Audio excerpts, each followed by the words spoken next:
have you ever wondered what the real secret to success is? You know, the one thing that separates just trying from actually achieving?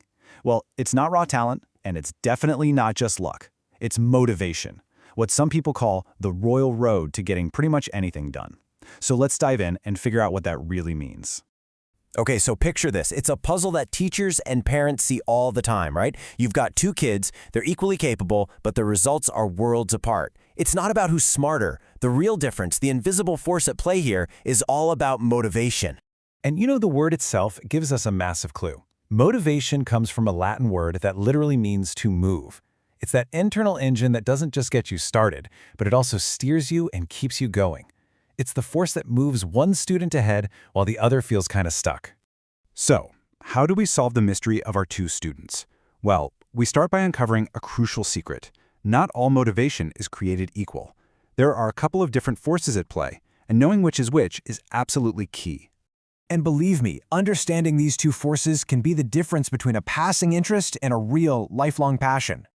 All right, here we go. On one side, you have what's called intrinsic motivation. Think of it as that fire that comes from within. And on the other side, you've got extrinsic motivation. That's the drive for all the external stuff, the rewards.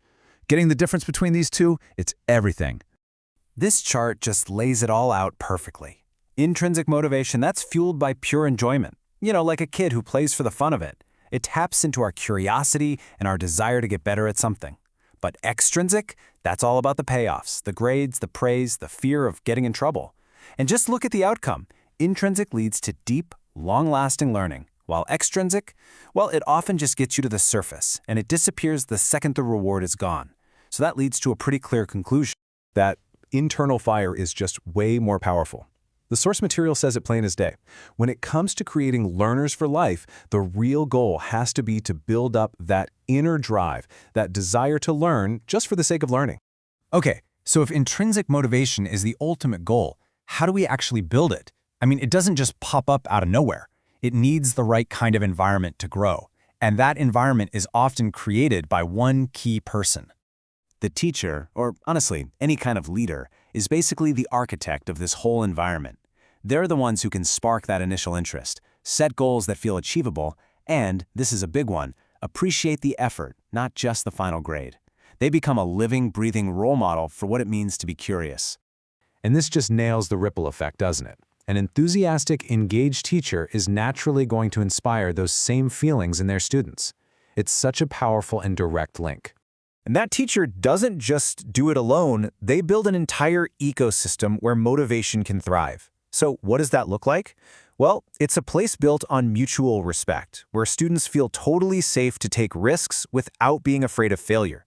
You've got clear rules, sure, but you also have active engagement, emotional support, and this great spirit of learning together. Now, let's get even more specific about the tools we use to shape behavior in that environment. This brings us to a classic debate: reinforcement versus punishment. Which one actually works? The difference here is like night and day. Reinforcement, we're talking praise, positive feedback. It's designed to build up a behavior, to make it happen again. It builds confidence. Punishment, on the other hand, is designed to stop a behavior. But its effects, they're often temporary, and they can easily get replaced by negative feelings like fear or resentment. And when you look at what's effective in the long run, it's not even a contest. Reinforcement is just a far more powerful and sustainable way to guide behavior and learning. And here we have it, what the source literally calls an exam tip, which is basically the final word on the subject. If you take one thing away from this section, make it this: building up positive behaviors is always a better strategy than just trying to stamp out the negative ones.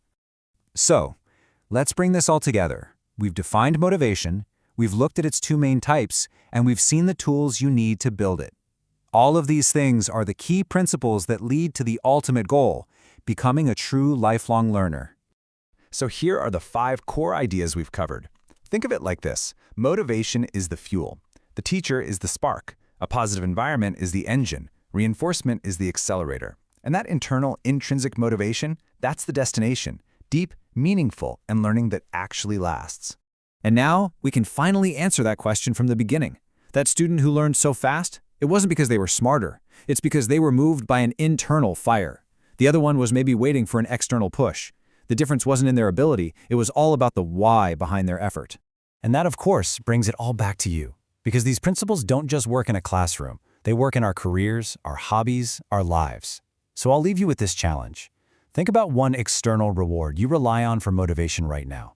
And what could you do, starting today, to replace it with a true internal fire?